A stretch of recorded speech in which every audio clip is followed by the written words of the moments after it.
শ্যামসুন্দর ব্লগে মালয়েশিয়া ট্যুরে আপনাদের স্বাগত জানাই। আজ আমরা রয়েছি মালয়েশিয়ার রাজধানী কুয়ালালামপুরে।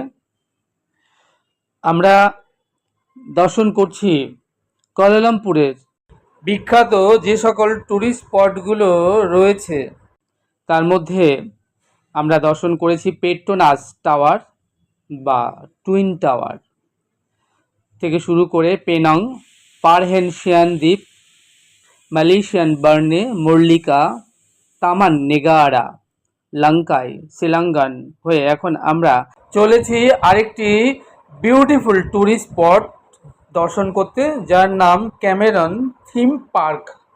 এটি মালয়েশিয়ার একটি বিখ্যাত পর্যটন আকর্ষণ কেন্দ্র। সমগ্র বিশ্ব থেকে লাখ লাখ পর্যটক যারা মালয়েশিয়াতে বেড়াতে আসেন তারা এই গ্যাংটিং হাইল্যান্ড এ আসেন।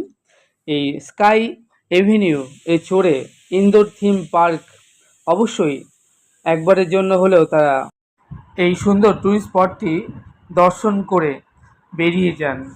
আমাকে দেখছেন, আমি শ্যামসুন্দর, আর আমার সাথে রয়েছে আমার মা ছাড়াও এক ঝাঁক আমাদের সহপাঠী, আর আছেন ভ্রমণ সঙ্গীর কর্ণধার নির্মল্যদা। আমরা এখন দাঁড়িয়ে আছি কুয়ালালামপুরের স্কাই এভিনিউর মোস্ট ইম্পর্টেন্ট হাইল্যান্ডের ইনডোর থিম পার্ক। বিউটিফুল এই ট্যুরিস্ট স্পটটি, আপনি এখানে এলে এই থিম পার্ক দর্শন করলে আপনার সত্যি মন ভরে যাবে। আমরা শুরু করেছিলাম আমাদের এই থাইল্যান্ড ট্যুর থেকে।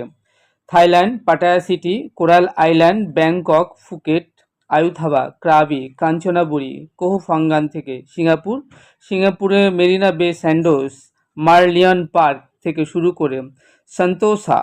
এরপর আমরা গিয়েছি মুস্তাফা সেন্টার, একটি 6 তলা বিশিষ্ট সিঙ্গাপুরের সবথেকে বড় শপিং কমপ্লেক্স, যেটি মোট 37,000 বর্গ মিটার এলাকা জুড়ে রয়েছে।